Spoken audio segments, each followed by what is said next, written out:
the social awakening movement, and the introduction of various new facilities to the specific class, caste groups, communities by.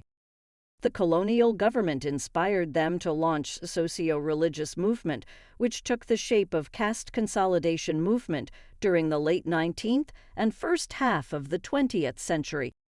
In this movement, there was a significant role of Sri Guruchad Thakur and Sri Guruchad Thakur for the overall development of the depressed and downtrodden people in the society, especially for the upliftment of the Namasudras. Sri Guruchad Thakur's principal aim was to unite the untouchables and the oppressed for a common cause of collective thought, and that is where the key to the liberation of spirituality lies. He wanted to establish a classless, casteless society.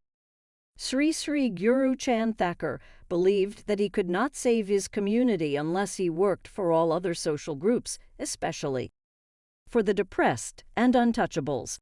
He also said that all human beings living this world will be considered by me as belonging to one. He also realized that in order to be socially developed, the Namasudras must have adopted education. This is education which brings wealth, and without wealth no caste can move up in the society. The social awakening movement for the overall development of the underdeveloped and downtrodden people in the history of Bengal in the late 19th and the first half of the 20th century is a very significant event. This type of movement and the introduction of various new facilities to the specific class, caste groups, communities by the colonial government inspired them to launch socio-religious movement, which took the shape of caste consolidation movement during the above-mentioned period. Amongst them, the most significant was the movement of Namasudras of Bengal.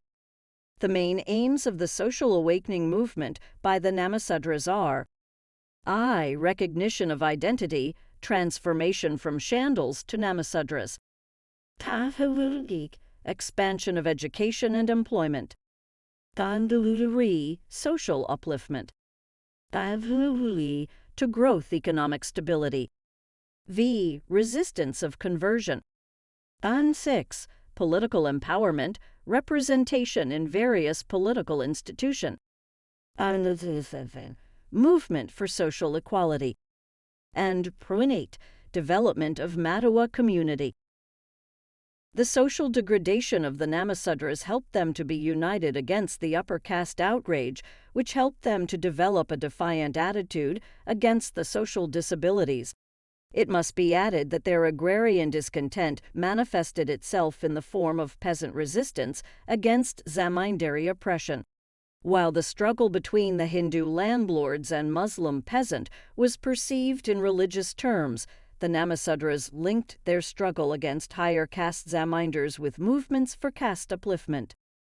In the district of Dinajpur, Jalpaiguri, Cooch Behar, Kulna, Jasor, the Namasudras were overwhelmingly employed as bargetters or agricultural laborers. This is to say that they were at the bottom of both economic and social hierarchies.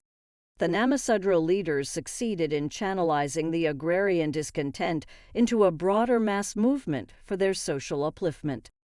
The educated part of the Namasudras gradually moved away from the mainstream of the national movement for the socio-economic development of their community. When the social movement of the Namasudras began, much of their energy was directed towards eliminating sectarian divisions and building horizontal solidarity among the members of these various subcastes. Their leaders at the first conference in Kulna in 1881 emphasized the need of the unity and caste consciousness as a first step towards social progress. It was seen that after the census of 1881, W.C. Macpherson, Assistant Commissioner of Sylhet District, hanged a notice that Namasudra must always be written and not Chang or Shandal for all persons of the said caste.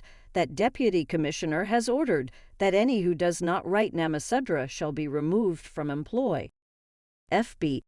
Peacock, Commissioner of Presidency Division, wrote to Bengal provincial government the improvement in the condition of the Shandals who are in the chief agriculturist in Narail subdivision, had led them, it is said, to aspire to a superior status in the Hindu caste system. They now call themselves Namasudra and profess to be Vaishnavas. According to Garrett, the Namasudra show considerable aptitude for organization, and it was at much pains they succeeded in getting their designation recognized in place of the term Shandal, to which they objected.